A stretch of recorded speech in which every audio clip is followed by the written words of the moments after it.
let's say I wasn't on Office 365 and then I need to be working from home.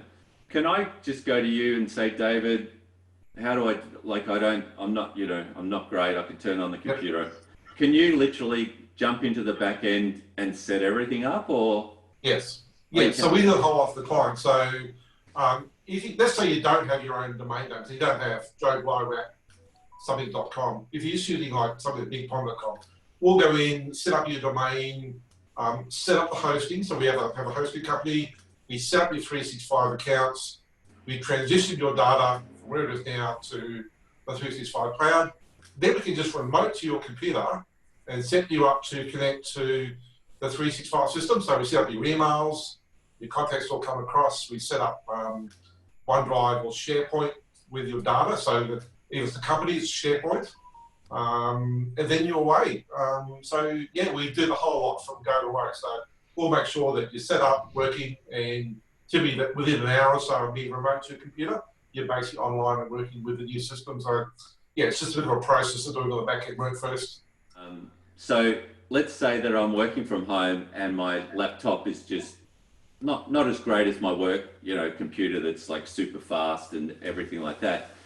There is also a way to access your work computer from your home laptop or your home computer. Can you explain how that would work and what the benefits might be if you're working from home doing it that way? Yeah, so again, TeamViewer. So you can use TeamViewer as a free version to do it occasionally, or as a paid version where you get more features.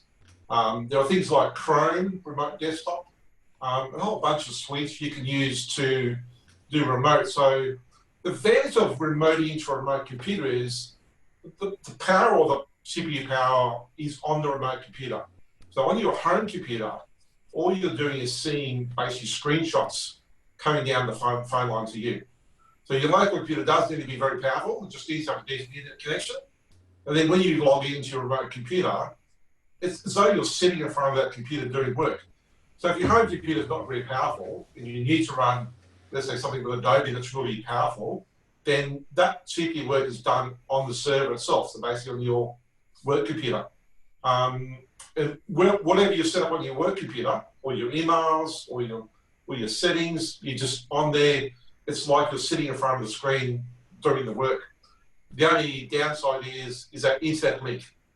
So you've got to make sure you have a decent link. It's not much, but it just needs to be stable. It's like the old days of terminals. So think of the old days where you had a computer in the server room and everyone sat on a small terminal. There's not a lot of data going back and forth, but it just needs to be stable, and people are generally pretty happy with that. And yeah, it just works. So it's what we would do to remote to your computer. You're going to do the same thing to your computer. Yeah. And so if I had like NBN access and a half decent laptop, would that be sort of more than enough to? Yes. Yes. Right. Yeah. Okay. Even on the minimum NBN plan, you'd be quite successfully doing remote control without any problems at all. And did you find people were going for that option as well that you've been working for, or is this something people don't necessarily know about?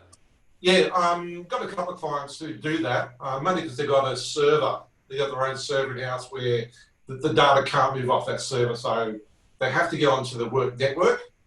So there's a couple of different options around that, and we've got some people set up what's called a VPN, so a virtual remote tunnel to their server. So, but then you need the power of the home computer and a decent link to transfer files around. So that's one way. But we quickly set up a few people with just a terminal server. Sorry, just a TeamViewer session, a remote in, go, oh, this is really easy. But the issue was most of my clients now are on 365 or business clients.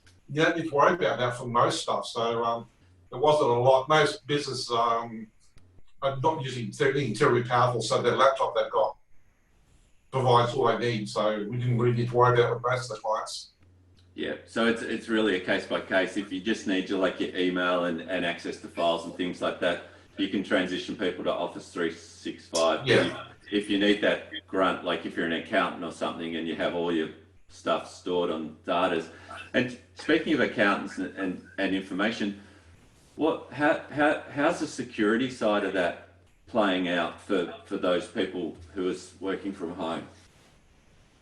Generally not a problem. People that we've dealt with, we've already got their systems set up with decent security. So we have decent antivirus, a good antivirus. We have the firewalls on. So, and we monitor those computers. So we have them on a monitoring system. So we can look at what's going on the computers. If any weird pops up, we get notified. But yeah, as long as you've got a decent antivirus to start with, you can then use that computer and be there, yeah. But if you jump on a computer that you've never seen before, then we don't suggest people do that for banking and obviously those accounting style stuff where it's data sensitive. So you want to know the computer you're on. If you're used to it, it's been looked after, it's been monitored, then to me that's not a problem. There's various levels you can get to, depends how sensitive you want to do it. Sorry, how sensitive the data is. We can provide different systems, but for the entry level, a decent antivirus and the monitoring is all we really need to make sure people are happy. That's been fine for all our clients, yeah.